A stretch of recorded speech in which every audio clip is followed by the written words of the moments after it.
بسم اللہ الرحمن الرحیم۔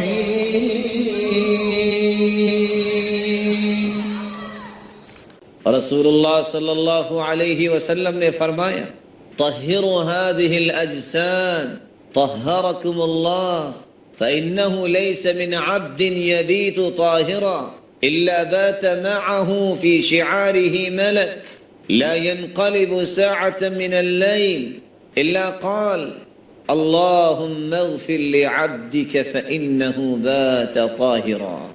لوگوں اپنے جسموں کو پاک صاف رکھا کرو۔ بندہ مومن کا دل جس طرح پاکیزہ ہوتا ہے وہ اپنے جسم کو بھی ہر وقت پاک صاف رکھتا ہے، بلکہ اپنے ماحول کو بھی پاک صاف رکھتا ہے۔ رسول اللہ صلی اللہ علیہ وسلم نے فرمایا طہروا ساحاتکم فإن أنتن الساحات ساحات اليہود۔ اپنے ماحول کو صاف ستھرا رکھا کرو، کیونکہ سب سے بدبودار ماحول میں رہنے والے تو یہودی ہوتے ہیں۔ رسول اللہ صلی اللہ علیہ وسلم نے فرمایا اپنے جسموں کو پاک صاف رکھا کرو، اللہ تمہیں پاکیزہ بنائے۔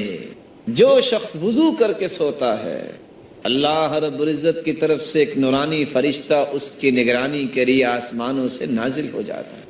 جو رات گزارتا ہے تو اس کے بستر میں رات گزارتا ہے، یہ رات کی تاریکی میں کروٹیں بدل رہا ہے، دائیں اور بائیں، اس کو کچھ پتہ نہیں۔ اللہ کا نورانی فرشتہ اس کی حفاظت کے لیے اس کے بستر میں ہے، اور یہ کروٹیں بدلتا رہتا ہے۔ کوئی گھڑی نہیں ایسی ہوتی فرشتہ دعا میں مشغول رہتا ہے، اللہم اغفر لعبدک فإنہ بات طاہرا۔ اے اللہ یہ تیرا بندہ باوضو ہو کے سویا، اس کے گناہوں کو بھی معاف فرما دیجیے۔